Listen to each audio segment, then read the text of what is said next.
महाराष्ट्र शासन कृषी विभाग आणि तालुका कृषी अधिकारी कार्यालयाअंतर्गत अमरावती येथील मंडळ कृषी अधिकारी भातुकली कार्यालयात गावचे सरपंच भरतरीनाथ गौरकर यांच्या अध्यक्षतेखाली बळीराजा संवाद अभियान संपन्न झाले। बळीराजा संवाद अभियानाच्या कार्यक्रमाला दिनांक 7 जुलैपासून सुरुवात झाली, तर सलग 2 दिवस चालू असलेल्या या कार्यक्रमाचे प्रास्ताविक भातुकली तालुक्याचे तालुका कृषी अधिकारी सागर इंगोले यांनी केले, तर उप कृषी अधिकारी अविनाश देशमुख यांनी कृषी विभागात मार्फत राबवण्यात येणाऱ्या कृषी विषयक विविध योजनांच्या अत्यंत महत्त्वाची माहिती तसेच खरीप हंगामातील पीक विमा योजनेची माहिती दिली। यावेळी खरीप हंगामातील पिकावर होणाऱ्या विविध किडीबाबत उपाययोजना आणि सखोल मार्गदर्शन शेती शास्त्रज्ञ हर्षद ठाकूर यांनी शेतकऱ्यांना दिले। त्याचबरोबर शेतीचे कामे करताना येणाऱ्या विविध समस्याबाबत यावेळी चर्चा करण्यात आली। या कार्यक्रमासाठी मंडळ कृषी अधिकारी अर्चना वाटाणे तसेच इतर सहाय्यक कृषी अधिकारी, ग्रामपंचायत सदस्य आणि प्रगतशील शेतकरी मोठ्या संख्येने उपस्थित होते। या बातमीचा आढावा घेतलाय आमचे प्रतिनिधी नितीन पाटील मुळे यांनी।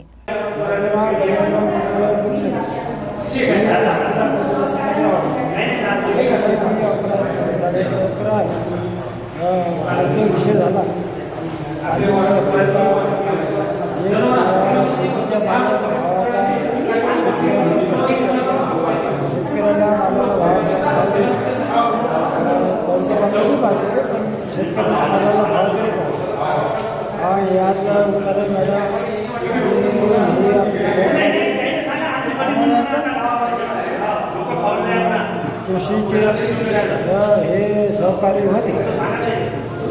सरपंच आपले हातूनची शेतीमालाला भाव पण पाहिजे। कृषीचे जे योजना असतात शेतकऱ्यांना ते देण्यात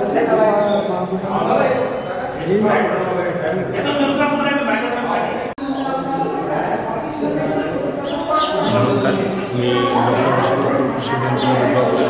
कृषी विश्वविद्यालय पदावर कार्यरत आहे। आज चंद्रशेखर बावनकुळे साहेब जे आपल्या जिल्ह्याचे पालकमंत्री यांच्या संकल्पनेतून जो या गावामध्ये आपण जे आपल्या खरीप हंगामातील जे महत्त्वाचे पिकं आहेत, सोयाबीन असेल, कापूस असेल, या पिकांमध्ये शेतकऱ्यांना थोडंसं मार्गदर्शन इथं देण्यात आलं आणि जे शेतकऱ्यांचे जे प्रश्न होते व्यवस्थापन, सोयाबीन व्यवस्थापन असेल किंवा तुमचं कपाशीमधलं कॅनोपी मॅनेजमेंट असेल किंवा तुम्हीमधलं मॉलरोगाची व्यवस्था असेल किंवा वाहनाची विश्लेषण कसं करायचं आणि पेरणी पद्धतीमध्ये कसं ही पद्धत बदलून आपण उत्पन्नामध्ये कसं चांगल्या प्रकारे उत्पन्न घेऊ शकतो, उत्पन्नामध्ये वाढ कशी घेऊ शकतो याबद्दल कसं मार्गदर्शन त्या शेतकऱ्यांना करण्यात आलं। जे मेनली शेतकऱ्यांचे जे प्रश्न होते, जो तुरीमधला जो मॉलरोगाचा जो इश्यू आहे त्याचं निराकरण आमच्यावर इथं करण्यात आलं आहे। मी सागर रामेश्वर इंगोले, तालुका कृषी अधिकारी भातुकली। आज बळीराजा संवाद अभियान या कार्यक्रमाअंतर्गत हातुर्ना या गावात सभेचे आयोजन करण्यात आले होते। त्या सभेमध्ये विविध शासकीय योजनाविषयक माहिती देणे तसेच MyDBT या ऑनलाईन पोर्टलवर अर्ज करून घेण्याची कार्यपद्धती सांगितलेली आहे। त्याचप्रमाणे सध्या शेतामध्ये असलेले सोयाबीन, कापूस याबद्दल लागवड तंत्रज्ञान व त्याचे व्यवस्थापन, कीड व रोगाचे व्यवस्थापन याबद्दल मार्गदर्शन करण्यात आलेले आहे। तसेच भातुकली तालुक्यात दिनांक 7/7/2025 ते 18/7/2025 पर्यंत या अभियान यशस्वीपणे राबवण्याचे नियोजन केलेले आहे। प्रत्येक गावात 6 प्रोग्राम होतील याप्रमाणे नियोजन केलेले आहे। धन्यवाद।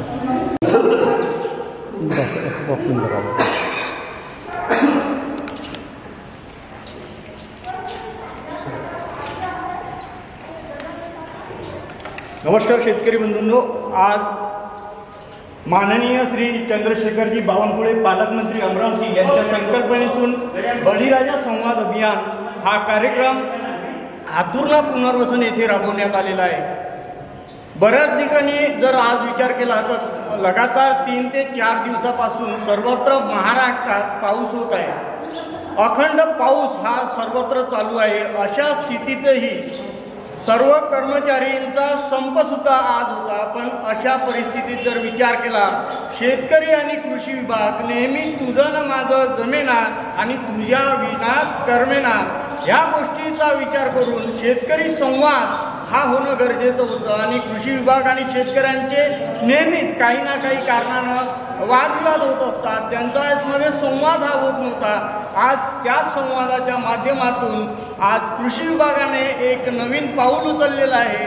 शेतकऱ्यांचे प्रश्न कोणते, शेतकऱ्यांना कोणत्या अडचणी आहे याविषयी प्रत्येक गावामध्ये नाही तर प्रत्येक खेड्यामध्ये जाऊन कृषी विभाग आज ते काम करत आहे। आज जर तुम्ही बघताय तर बाहेर जोरदार पाऊस चालू आहे। एवढा पाऊस चालू असतानाही कृषी विभागाचे कर्मचारी ही शेतकऱ्यांपर्यंत पोहोचत आहे आणि माननीय चंद्रशेखरजी बावनकुळे पालकमंत्री यांच्या संकल्पनेतून बळीराजा संवाद अभियान हा राबवत आहे।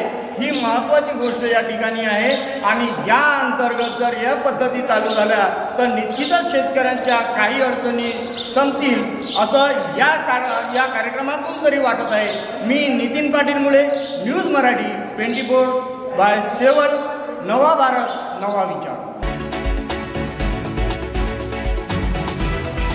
शासनाच्या पर्यावरण आणि वन जलवायू परिवर्तन मंत्रालय तसेच भारत सरकारद्वारे राबवण्यात येणाऱ्या उपक्रमांतर्गत वाशिम जिल्ह्यातील भेरा या छोट्याशा खेड्यातील जिल्हा परिषद शाळेमध्ये एक पेड़ माँ के नाम या संकल्पनेतून वृक्षारोपण कार्यक्रम राबवण्यात आला। यावेळी शाळेचे मुख्याध्यापक देवानंद मोरे यांनी आपल्या शिक्षकांना सोबत घेऊन गावातून वृक्षदिंडी काढली। या वृक्षदिंडीत वृक्ष लावा, प्राणवायू मिळवा, एक पेड़ माँ के नाम अशी घोषणा इथल्या विद्यार्थ्यांनी दिल्या।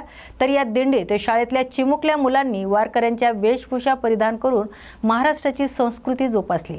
यावेळी शाळेचे मुख्याध्यापक मोरे सरांनी प्रत्येकाने आपल्या आईच्या वाढदिवसाच्या निमित्ताने किमान एक तरी झाड लावावे असं आवाहन विद्यार्थ्यांना केले। या बातमीचा आढावा घेतलाय आमचे प्रतिनिधी ज्ञानेश प्रसाद यांनी।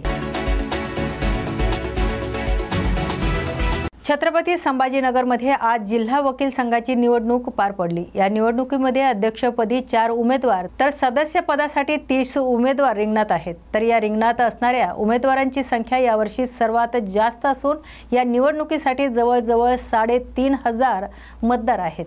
मागच्या कार्यकारिणीच्या सदस्यांनी काय कार्य केले, याचा कार्यकाळ कसा होता आणि नवीन सदस्यांनी काय करावे याची माहिती आणि मार्गदर्शन यावेळी करण्यात आले। या बातमीचा आढावा घेतलाय आमचे प्रतिनिधी प्रवीण खरात यांनी। कार्यकाळ ज्यावेळेस मी निवडून आलो,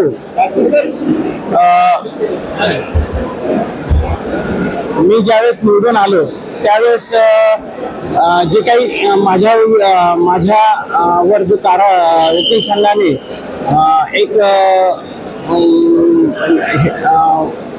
जे काही लोकांबद्दलचं काम करण्याबद्दलचं एक विश्वास ठेवलेला होता, तो मी आज पूर्ण केलेला आहे। आणि वकील संघामध्ये जे जे काम मला शक्य झाले ते मी केलं। उदाहरणार्थ वकील महिला जे आहेत त्यांना मूल झाल्यानंतर त्यांचं मूल सांभाळण्यासाठी फार अवघड जात होतं आणि त्यांची प्रॅक्टिस त्याच्यामुळे बसत होती। तर त्या संदर्भात मी पीडीजे साहेबांना भेटलो आणि आमची कार्यकारिणीने 2 महिन्याच्या आत पाळणा घर इथं औरंगाबाद जिल्ह्यामध्ये मराठवाड्यातलं पहिले पाळणा घर हे आज स्थापन झालेलं आहे। आणि त्या वकिलांना आपल्या मुलाला घरी न सोडता इथे वर्किंग मध्ये त्यांना आणता येतं आणि काम करता करता मुलंही सांभाळता येत। त्यासाठी वकील संघाने एक स्वतंत्र अशी महिला लावलेली आहे कामासाठी आणि वकील संघ त्या स्वतःच्या पैशातनं खर्च करून त्या मुलांना चांगल्या प्रकारे सांभाळत आहे। दुसरी गोष्ट, इथं बऱ्याच गोष्टीची अडचण होती। उदाहरणार्थ स्वच्छतेची कमी होती, आम्ही स्वच्छता सगळीकडे व्यवस्थित केली। त्याच्यानंतर अशा बऱ्याच छोट्या छोट्या गोष्टी आणि विशेष म्हणजे सगळ्या वकिलांनी मला आणि माझ्या सगळ्या कमिटीला साथ दिली आणि कोणीही मी जे काम केलं त्याला कोणीही ऑब्जेक्शन घेतलं नाही। आणि त्यामुळे आज सर्वसाधारण जी सभा झाली त्यामध्ये विविध प्रकारचे जे काही वकिलांसंदर्भातले विषय होते ते मंजूर करण्यात आले आणि या सगळ्या वकील बांधवांचे मी धन्यवाद देतो।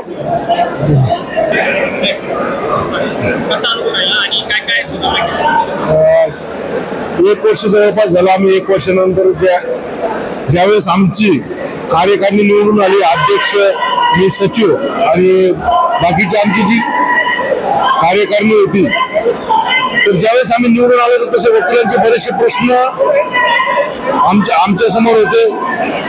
जसं की बसण्याचा प्रश्न. आज जिल्हा वकील संघामध्ये एकूण 5300 सदस्य असून त्यांच्या बसण्याच्या प्रश्नासाठी आम्ही पाठपुरावा केला आणि 2 नवीन इमारती आम्ही मंजूर करून घेतलेल्या आहेत. त्यातली एक इमारतीचं काम लवकरच चालू होत आहे.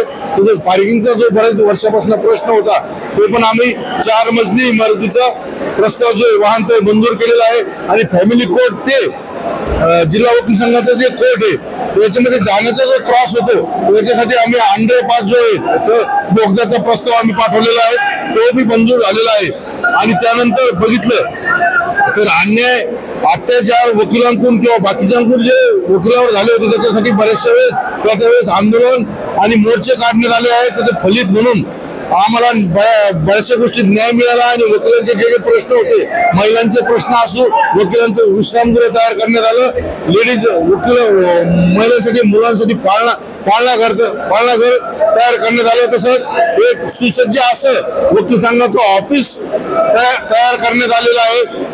त्याच्यानंतर माझे जे सहकारी आहेत, माझे मार्गदर्शक अध्यक्ष मिलिंद पाटील सर, उपाध्यक्ष सुनील पटोल सर, उपाध्यक्ष मॅडम जय डोणगावकर मॅडम, जॉईंट सेक्रेटरी करण गायकवाड आणि बाकीचे जे सदस्य आहेत त्यांनी वर्षभरात खूप सहकार्य केलं. आणि वर्षभराच्या सहकार्यातून आम्ही जो आजचा वार्षिक जी सभा घेतली ही खेळमेळीच्या वातावरणामध्ये पार पडली. बरेचसे वकिलांच्या हिताचे निर्णय यामध्ये पास करण्यात आले आज रोजी. आणि आज आमच्याकडून आज जी नेक्स्ट इलेक्शन होतंय तो यांच्याकडे आमचा कारभार आम्ही सुपूर्द करू. आणि आमचा जो कार्यकाळ गेला हा खूप चांगला आणि वकिलांच्या हितासाठी त्याच्यासाठी आम्हाला वकील बंधू भगिनींचं खूप सहकार्य मिळालं. आणि जेवढं आम्हाला वर्षभरामध्ये वकिलांच्या हितासाठी आणि विकासमूलक जे कामं करता आले ते आम्ही केलेले आहेत. जे निवडून येणार आहेत त्यांना काय संदेश म्हणजे त्यांनी काय काय कामं केली पाहिजे असं नवीन बॉडी येणार आहे त्या बॉडीला तुम्ही काय संदेश? आम्ही ज्या कामाचे प्रस्ताव आम्ही पाठवलेले आहेत, जे प्रस्ताव पुढे त्याचा पाठपुरावा करावा त्या प्रस्तावाचा वकिलांना बसण्यासाठी असो, पार्किंगसाठी असो, आणि जे वकिलांचे प्रश्न असतात की बार आणि बेंच मधले जे संबंध आहेत त्यांनी ते चांगले ठेवा. वकिलामधले जे काही छोटे मोठे वाद होतात ते वाद मिटवा. पोलिस वकिलांचे जे वाद होतात ते पण त्यांनी ज्या पद्धतीने आम्ही हाताळले किंवा यापेक्षाही चांगल्या पद्धतीने त्यांनी हाताळले असं आम्ही त्यांना शुभेच्छा नवीन कार्यकारिणीला. आमचा हा 1 वर्षाचा काळ अतिशय चांगला गेलेला आहे. मुळात आमची कमिटी त्यातले सगळेजण एकमेकांचा आदर करत होते. प्रत्येकाला आपले ओपिनियन मांडायचा अधिकार होता आणि आम्ही मांडलेल्या सूचना या गृहीत धरल्या जात होत्या. सगळ्यात महत्वाचा माझा उद्देश याच्यामध्ये एवढाच होता की महिलांसाठी काहीतरी करण्यात यावं. खूप जास्त प्रॉब्लेम्स होते महिलांना इथे, पर्टिक्युलरली ज्या महिलांचे छोटे बाळ आहेत त्यांना खूप प्रॉब्लेम होते की बाळ घरी ठेवून त्या इथे दिवसभर हा जॉब वकिली म्हणजे पूर्ण वेळचा आहे, इथे तुम्ही 1 तासासाठी येऊन जाऊ शकत नाही. त्यांना त्यांच्या मुलांचा खूप प्रॉब्लेम येत होता. त्यासाठी आम्ही पाळणाघराचे मंजूर करून घेतलं आणि आज एक सुंदर पाळणाघर आहे इथे आम्ही एक अपॉइंट केलेली आहे लेडीज की त्या पूर्ण केअरटेकर म्हणून डे केअर सेंटर एक अतिशय सुंदर झालेलं आहे इथे. त्याचप्रमाणे महिलांच्या अनेक लेडीज रूम मध्ये क्लिनिंगचा विषय असेल, वॉशरूमचे विषय असेल किंवा इतर काही विषय होते असे की ज्याच्याकडे कोणाचंही लक्ष नव्हतं ते मी स्वतः जातीने लक्ष देऊन आम्ही करून घेतलेलं आहे. आणि त्यामुळे आमची जी कमिटी आहे यांनी मला प्रत्येक याच्यामध्ये मग आमचे हळदी कुंकाचे प्रोग्राम असो, महिला वकिलांचा आजपर्यंत सिनियर ऍडव्होकेटचा कोणी सत्कार केला नव्हता, तर ती संकल्पना मी मांडली. अध्यक्ष, सेक्रेटरी आणि पूर्ण कमिटींनी सगळ्यांनी सहकार्य केलं. आणि ज्या महिला ज्या फक्त वकिली करत नाही, सिनियर ऍडव्होकेट आहे पण त्या व्यतिरिक्त त्या काहीतरी वेगळं करतात त्यांचा आम्ही गुरुपौर्णिमेला सत्कार केला. त्याचप्रमाणे हळदी कुंकवाचा कार्यक्रम केला जो खूप भव्य प्रमाणात झालेला आहे. तसेच महिला दिनी तुम्ही वकील आहात, तुम्ही शिक्षण घेतलेलं आहे, पण प्रत्येकाला आपल्या हॉबीज असतात. त्या हॉबीज कशा जपल्या पाहिजेत, तुम्ही काहीतरी वेगळे करून दाखवू शकता. तर त्याच्यासाठी मी महिला दिवसाचा पूर्ण मोठा प्रोग्राम घेतला आणि त्यात सगळ्यांनी सहकार्य केलं. प्रत्येकाने आपले सुप्त गुण जे आहेत, गायन असेल, डान्स असेल, मिमिक्री असेल, हे तिथे मांडली आहे आणि त्याचा आनंद घेतला. आणि अशा तऱ्हेने आम्ही वर्षभरात खूप काही महिलांसाठी केलं आणि सर्वांनी अध्यक्ष साहेबांनी, सचिव साहेबांनी, उपाध्यक्ष साहेब, सहसचिव आणि माझे 2 मेंबर लेडीज मेंबर आणि बाकी सर्व मेंबरनी त्याला खूप सहकार्य केलं. महिलांसाठीचे काही मोठी जी महिलांची संख्या खूप वाढत आहे, त्यामुळे लेडीज रूम एक आहे आणि एक अतिशय छोटी आहे आणि त्यांना डबे खाण्यासाठी कुठेही प्रॉपर जागा नाहीये. तर महिलांसाठी लेडीज रूम मोठी करण्यात यावी. तिथे लॉकर आणि टेबल खुर्च्या व्यवस्थित असल्या पाहिजे आणि क्लीन चांगला असला पाहिजे, याची काळजी घेतल्या गेली पाहिजे पुढच्या कार्यकारी. मी जिल्हा वकील संघाचा उपाध्यक्ष ॲडव्होकेट सुनील पडूळ.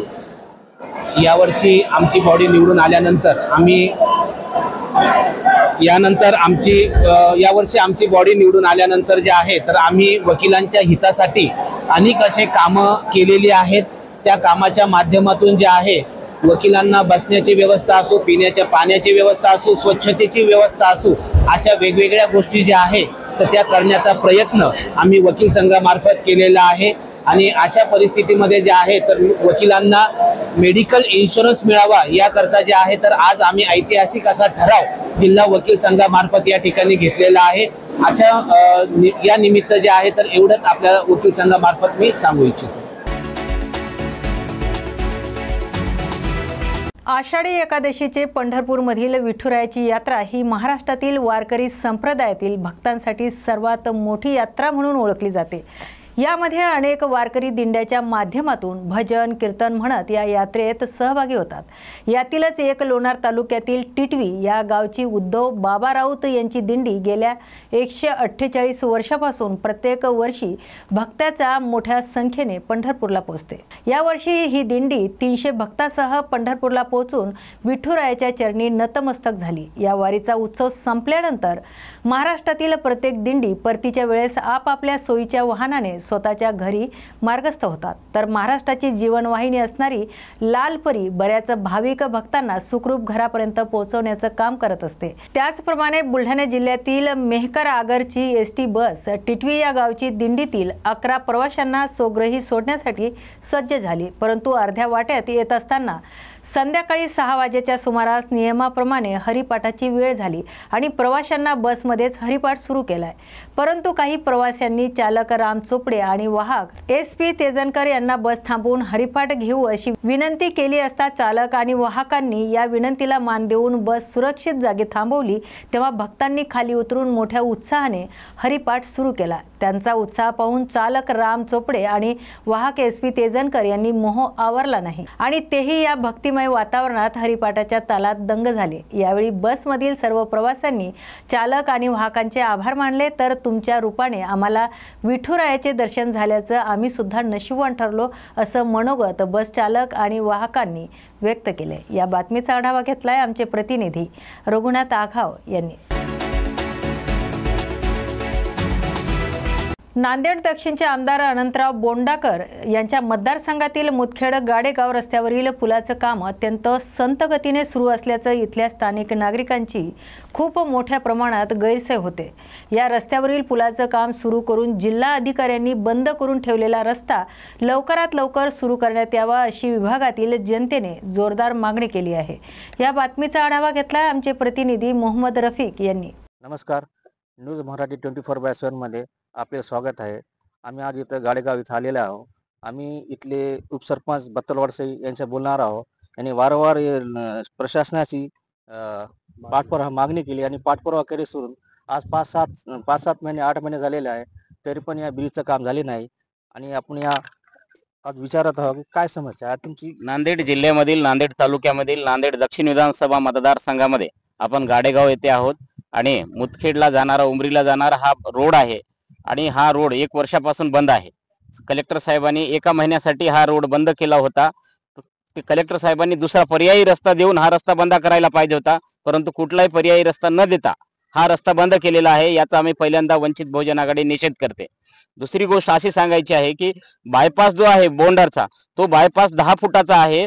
पंजाबहून यात्रेकरू इथे येतात आणि या हजारो लोक शाळेचे शिक्षकांना लेकरांना नांदेडला शाळा त्रास होत आहे आणि हा गुत्तेदार काम सोडून पळून गेलेला आहे. हे PWD आणि रेल्वे खातं या दोघांचं संगनमतानं काम चालू आहे आणि कलेक्टरनी हे रस्ता बंद केल्यामुळे आम्ही याचा निषेध करत आहोत. एवढंच आम्हाला सांगायचं आहे. काम लवकर चालू करावं हा आमची विनंती आहे वंचित बहुजन आघाडीची. प्रकाश आंबेडकर साहेबांचा नांदेड तालुक्यामधील एक विश्वासू कार्यकर्ता या नात्यानं 80% समाजकारण 20% राजकारण या नात्यानं मी बोलतो. जिल्हाधिकारी साहेबांनी पर्यायी रस्ता दिलेला होता.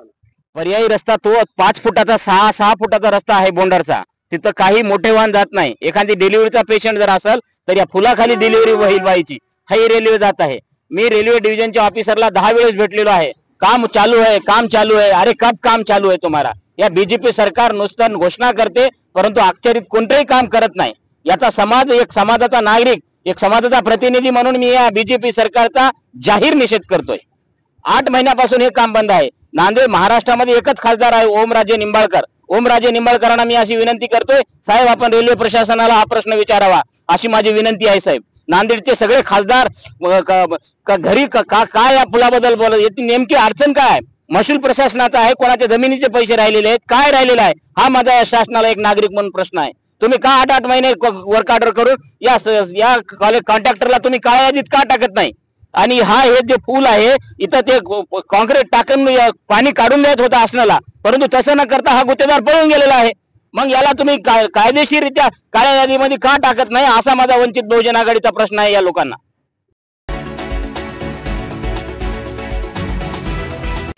संगमनेर येथील नॅशनल इंग्लिश मीडियम स्कूलच्या शेजारी असलेल्या नगरपालिकेच्या सांडपाणी प्रकल्पाची भूमिगत गटार टाकण्याचं काम सुरू असताना एक पालिका कर्मचारी गटारात उतरला आणि अचानक त्याचा श्वास गुदमरला. त्याला वाचवण्यासाठी गेलेले अन्य कर्मचारी आणि काही स्थानिक नागरिकही विषारी वायूमुळे बेशुद्ध पडले. त्यामुळे एकाच वेळी अनेकांचे प्राण धोक्यात आले. जखमीपैकी एकाला संगमनेर ग्रामीण रुग्णालयात तर इतर दोघांना खासगी रुग्णालयात दाखल करण्यात आले असून यापैकी एका व्यक्तीची प्रकृती गंभीर असल्याची माहिती समोर आली. या बातमीचा आढावा घेतलाय आमचे प्रतिनिधी अमोल मटकर यांनी. शेतकऱ्यांचा न्याय हक्कासाठी आणि खोट्या निवडणुकीच्या आश्वासनाचा पर्दाफाश करण्यासाठी प्रहार जनशक्ती पक्षाचे संस्थापक आणि अध्यक्ष बच्चू कडू यांच्या नेतृत्वात सुरू झालेल्या 7/12 कोरा यात्रेला यवतमाळ जिल्ह्यातील शेतकरी चळवळीतील कार्यकर्त्यांनी जाहीर पाठिंबा दिलाय. ही ऐतिहासिक यात्रा डॉक्टर पंजाबराव देशमुख यांचे जन्मगाव असलेल्या अमरावती येथील पापळ येथून सुरू होऊन यवतमाळ जिल्ह्यातील चिलगव्हाण या गावी साहेबराव करपे या पहिल्या सरकारी नोंदणी असलेल्या शेतकरी आत्महत्येच्या गावी पोहोचणार आहे. 7/12 कोरा म्हणजेच कर्जमुक्त शेतकरी या संकल्पनेभोवती केंद्रित असलेली या यात्रा केवळ एक पदयात्रा नसून ते एक व्यापक कृषी नीती विरोधी असलेले जन आंदोलन देखील आहे. याच पार्श्वभूमीवर 10 जुलै रोजी झालेल्या यात्रेत पंढरी पाठे यांनी बच्चू कडू यांच्या उपस्थितीत शेतकरी आणि नागरिकांना संबोधित करीत सरकारच्या चुकीच्या धोरणावर जोरदार टीका केली. यावेळी यवतमाळ जिल्ह्यातील राजमुद्रा प्रतिष्ठान तसेच विविध शेतकरी संघटनेचे कार्यकर्ते मोठ्या संख्येने उपस्थित होते. या बातमीचा आढावा घेतलाय आमचे प्रतिनिधी नीलकंठ मानकर यांनी. आपल्या महाराष्ट्राचे माजी मुख्यमंत्री कृषी क्रांतीचे प्रणेते माननीय वसंतराव नाईक यांच्या प्रतिमेला माननीय आमदार बच्चूभाऊ कडू या ठिकाणी पुष्पहार अर्पण करतील अशी मी एका ठिकाणी सर्व गावकऱ्यांच्या वतीने विनंती करतो. मित्रांनो, तुम्हाला सर्वांना कल्पना असेल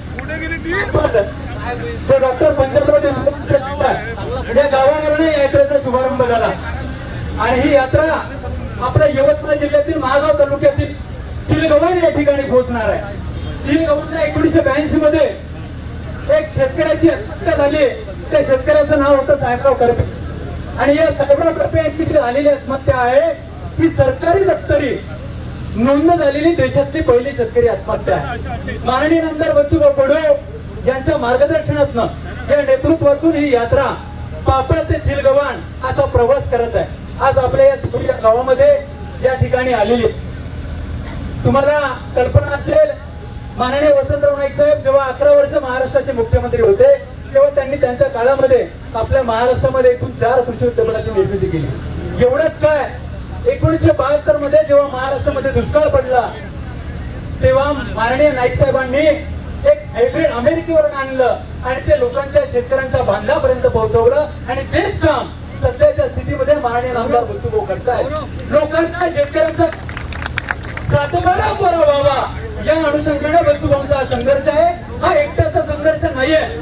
लक्षात घ्या मायबाप, हा संघर्ष तुम्हा आम्हा सर्वांचा संघर्ष आहे. आणि या संघर्षाला न्याय यावा, ही आपली मागणी पूर्ण व्हावी या उदात्त हितवडे आमदार बच्चूभाऊ कडू संघर्ष करत आहेत। या ठिकाणी माननीय बच्चूभाऊंना विनंती करतो की त्यांनी या ठिकाणी उपस्थित सर्व शेतकरी बांधवांना संबोधित करावं। माननीय आमदार बच्चूभाऊ कडूंचं, वसंतराव नाईक साहेबांचं, छत्रपती शिवाजी महाराजांचं, डॉक्टर बाबासाहेब आंबेडकरांचं, बळीराजाचं